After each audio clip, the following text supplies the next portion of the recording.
Compte rendu du Conseil des ministres ordinaire du jeudi 27 janvier 2022. Le jeudi 27 janvier 2022, sous la très haute présidence de son Excellence, professeur Faustin Archange Touadéra, président de la République, chef de l'État, le Conseil des ministres a tenu sa séance ordinaire à 16h20 autour de l'ordre du jour suivant. L'interpellation, les dossiers à examiner et les communications ministérielles. Le ministre chargé du secrétariat général du gouvernement et des relations avec les institutions de la République a par la suite présenté la position des membres du gouvernement absents au titre de l'interpellation. Son Excellence, Monsieur le Président de la République, chef de l'État, a interpellé le ministre chargé du secrétaire général du gouvernement et des relations avec les institutions de la République sur les préparatifs des festivités du 8 mars 2022, marquant la Journée internationale de la femme, du 29 mars 2022, commémorant le 63e anniversaire du décès du président fondateur Barthélemy Boganda, et celle du 30 mars 2022, marquant le premier anniversaire du second quinquennat de son Excellence, Monsieur le Président de la République, chef de l'État à la magistrature suprême de l'État. En réponse, le ministre a indiqué que les propositions de réflexion sur les dites festivités seront soumises dans les prochains jours à la haute appréciation du Conseil des ministres. Ensuite, le ministre chargé de la promotion de la jeunesse, des sports et de l'éducation civique a pris la parole pour exprimer la gratitude de la jeunesse centrafricaine et panafricaine à l'endroit de son Excellence, Monsieur le Président de la République, chef de l'État, lors de la remise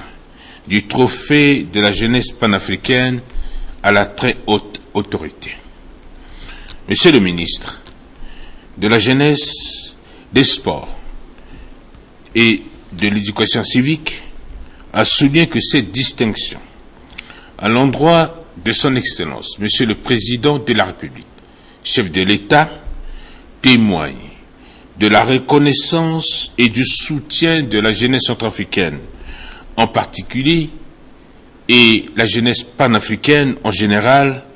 sur les différentes actions menées dans le cadre de la promotion et l'émancipation de la jeunesse africaine. Il a également remercié son Excellence, Monsieur le Premier chef du gouvernement, pour les moyens mis à sa disposition, ainsi que les autres membres du gouvernement pour leur appui multiforme. Le ministre a souligné que cet événement à caractère international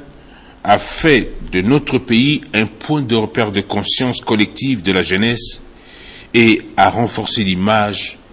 de la République centrafricaine. En reprenant la parole, son Excellence, Monsieur le Président de la République, chef de l'État, a félicité et encouragé les initiateurs. Il a demandé aux membres du gouvernement d'aller au-delà des acquis de cet événement, de rester solidaires et unis en vue d'avancer dans la dynamique de transformation de notre pays. Il a attiré l'attention des membres du gouvernement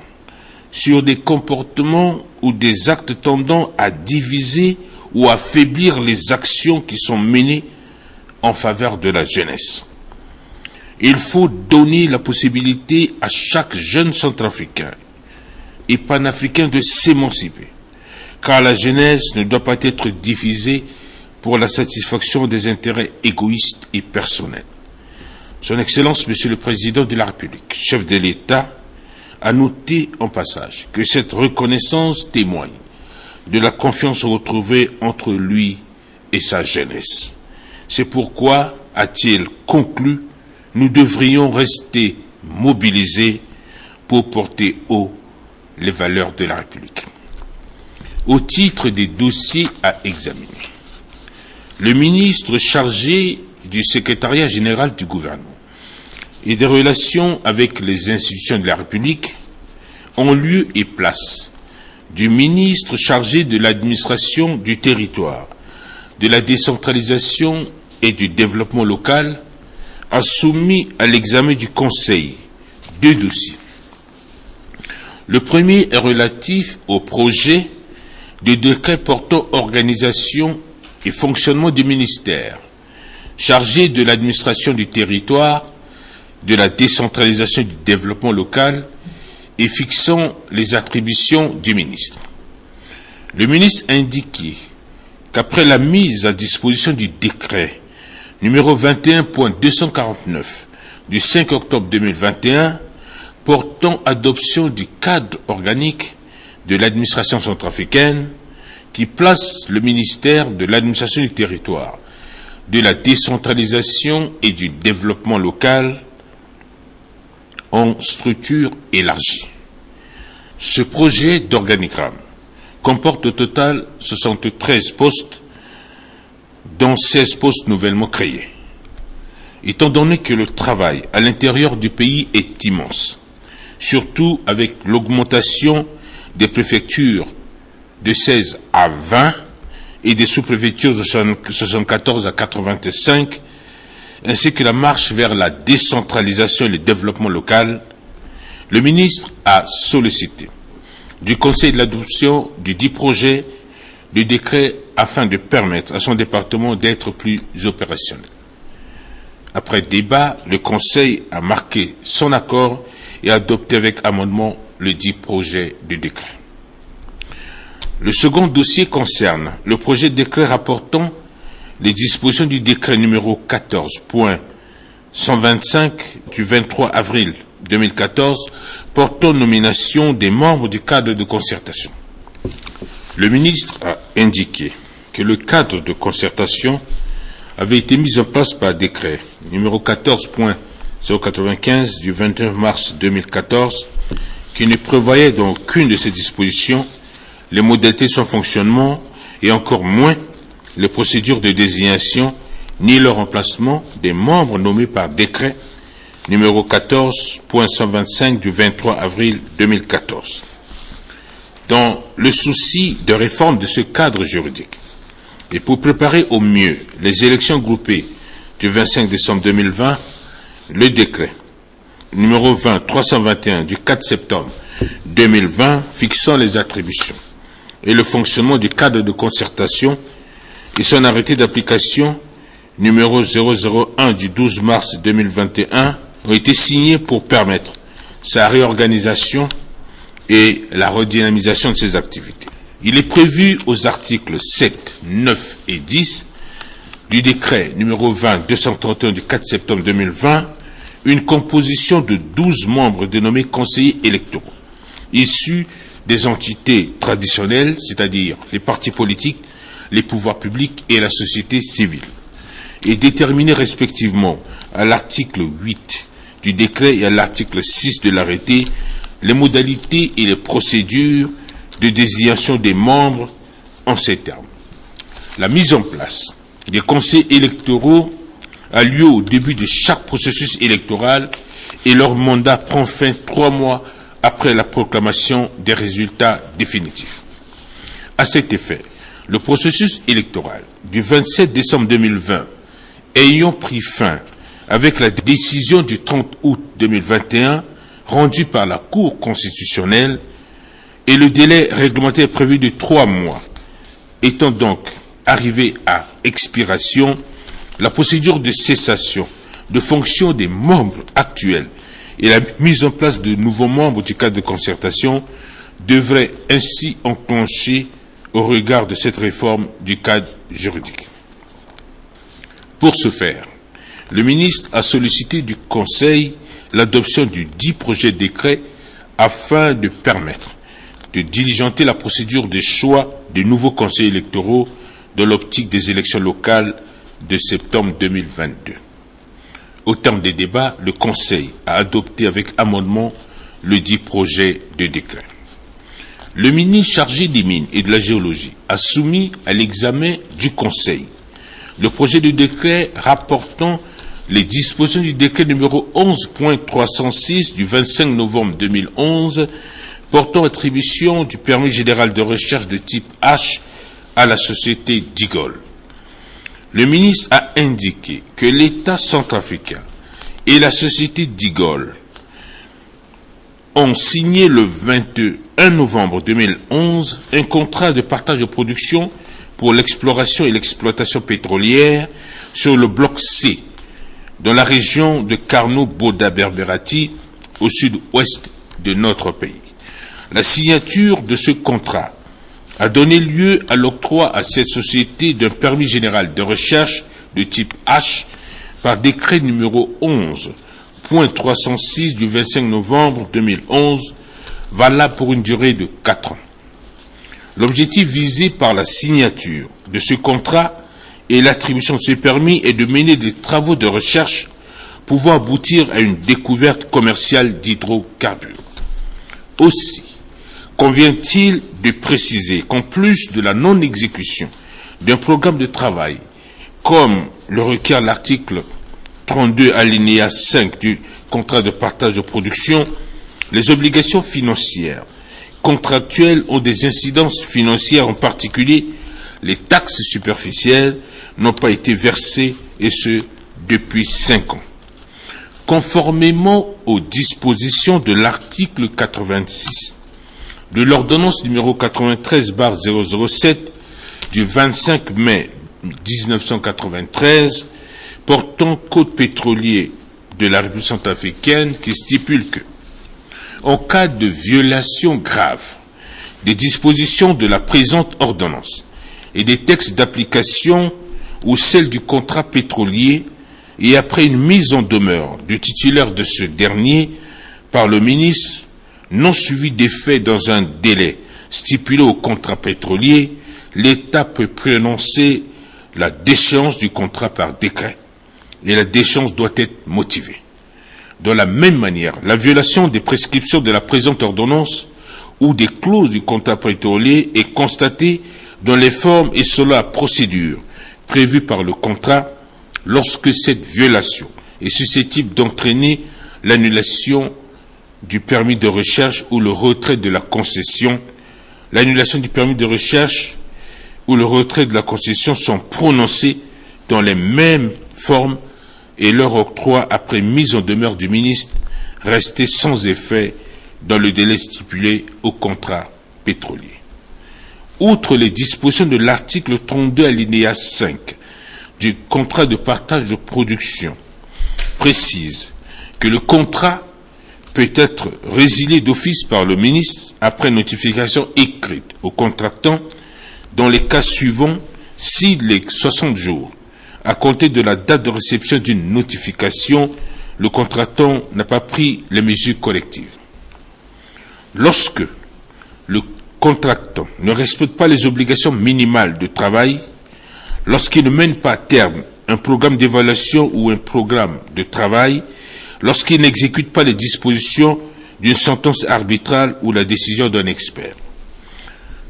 Fort de ce qui précède, le ministre a sollicité du Conseil l'adoption du dit projet de décret en vue de sa réattribution aux investisseurs sérieux qui souhaitent valoriser le potentiel pétrolier de ce bloc et de poursuivre le contractant défaillant pour les préjudices subis et le recouvrement des taxes superficielles conformément à la législation en vigueur. Après débat, le Conseil a marqué son accord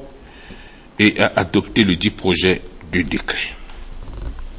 Le ministre chargé du Commerce et de l'Industrie a soumis à l'examen du Conseil 2 dossiers. Le premier est relatif à la reprise des négociations entre le gouvernement et la société SUCAF RCA. Madame le ministre a indiqué que la reprise des négociations en vue de la signature d'un protocole d'accord entre le gouvernement centrafricain et la société SUCAF relative au développement de l'activité sucrière de Ngakobo,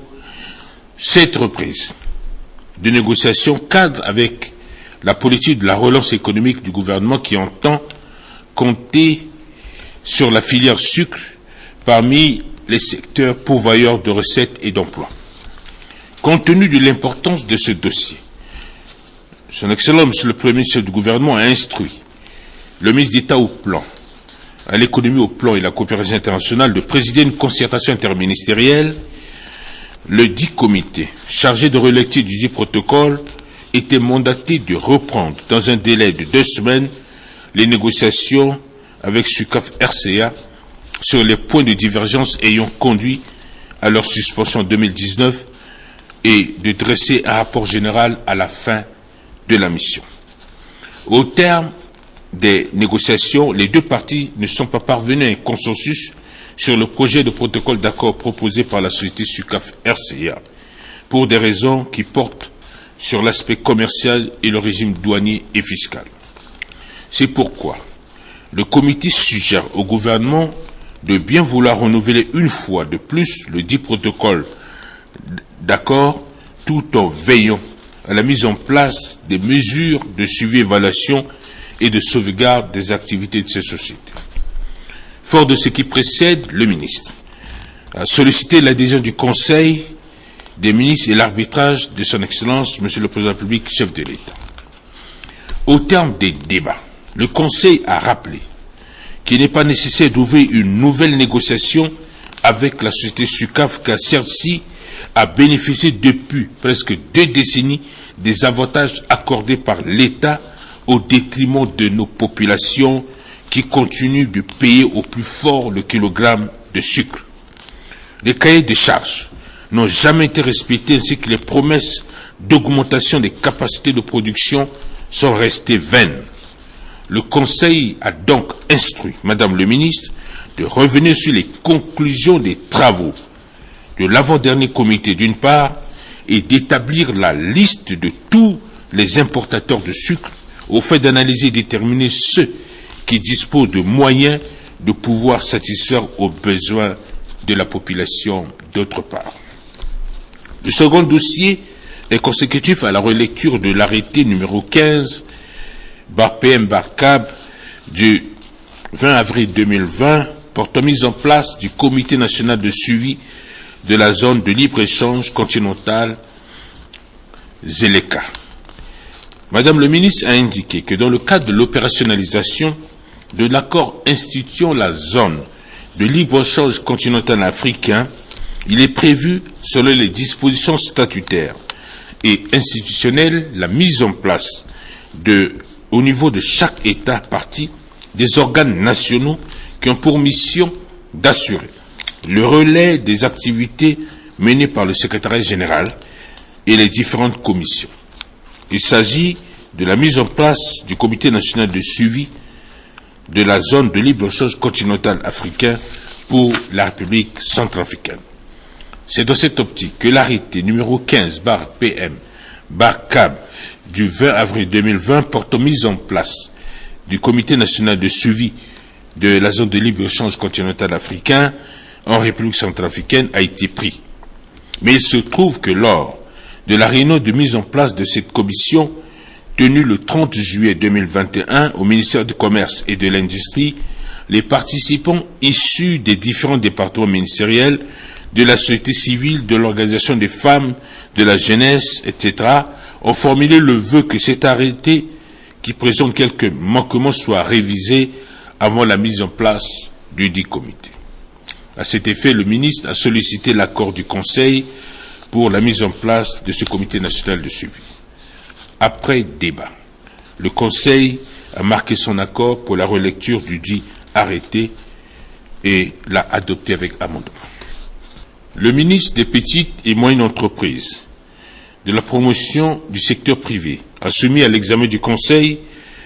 le projet de décret d'application de la loi numéro 20.011 du 16 mai 2020 portant code des petites et moyennes entreprises et des petites et moyennes industries dans notre pays. Le ministre a indiqué que dans le cadre des actions menées en faveur de l'amélioration du climat des affaires et de la promotion des petites et moyennes entreprises et petites et moyennes industries, afin de répondre aux préoccupations exprimées par les acteurs du secteur privé depuis des années, le gouvernement s'est doté de la loi numéro 20.011 du 16 mai 2020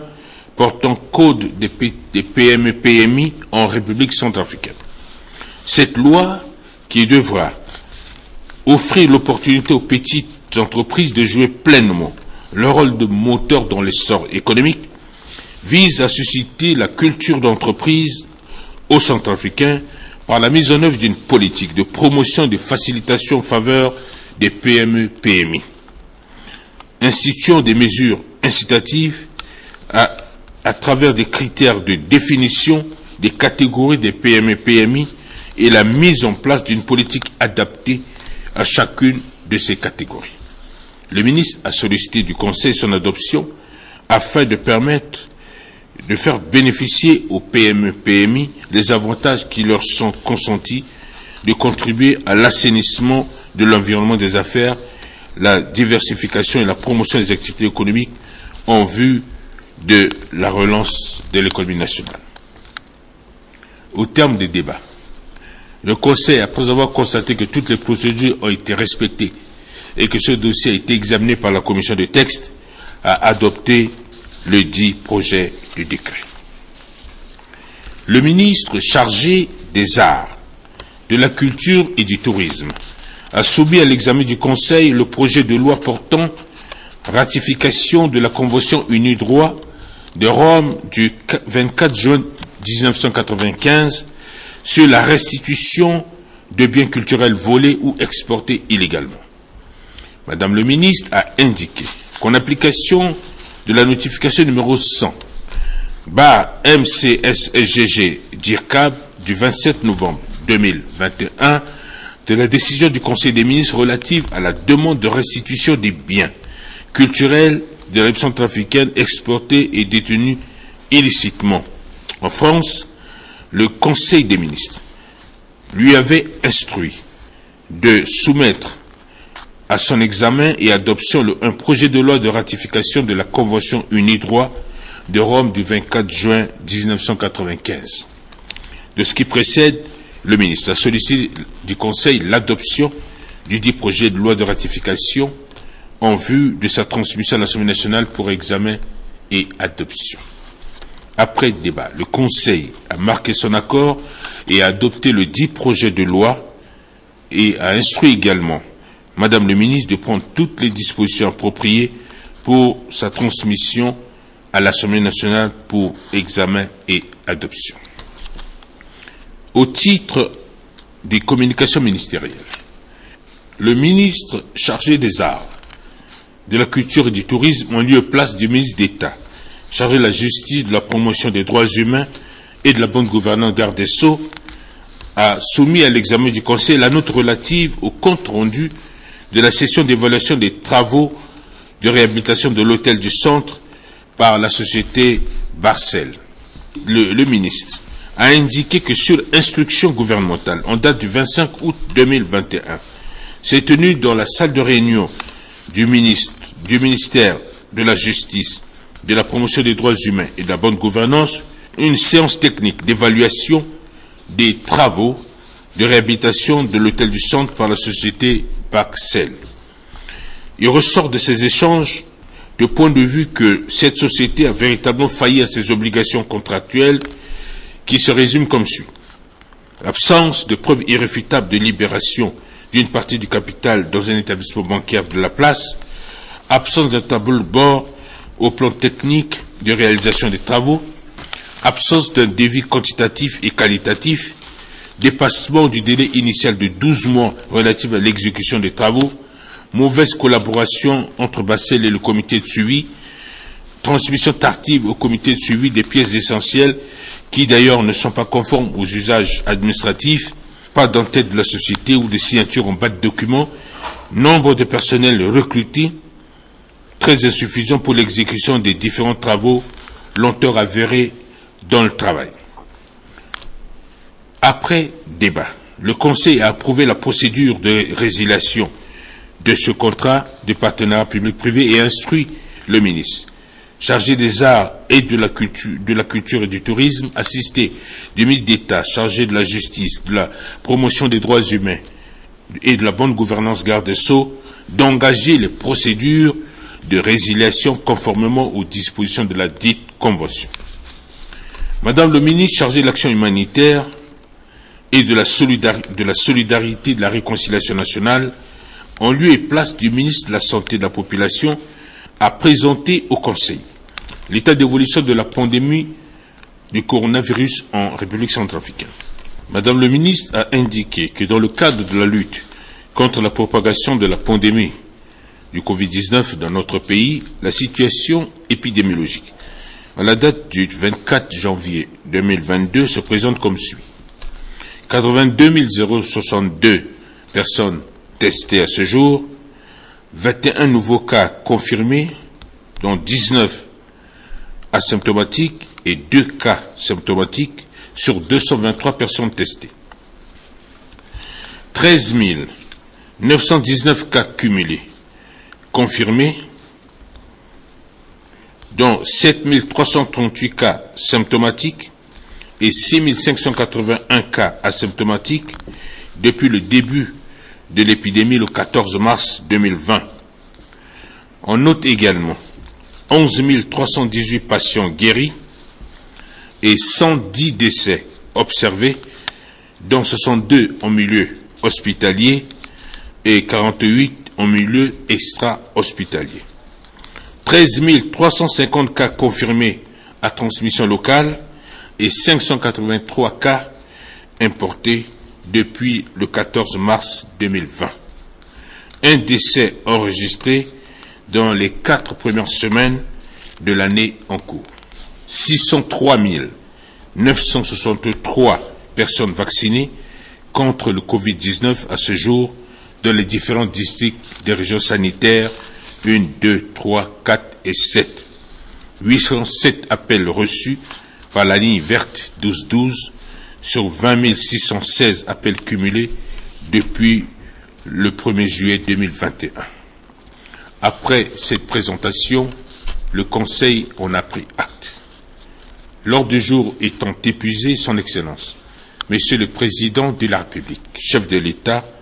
a levé la séance à 18h10. Fait à Bangui le 28 janvier 2022, le ministre, chargé du secrétariat général du gouvernement et des relations avec les institutions de la République, Maxime Balalou. Je vous remercie.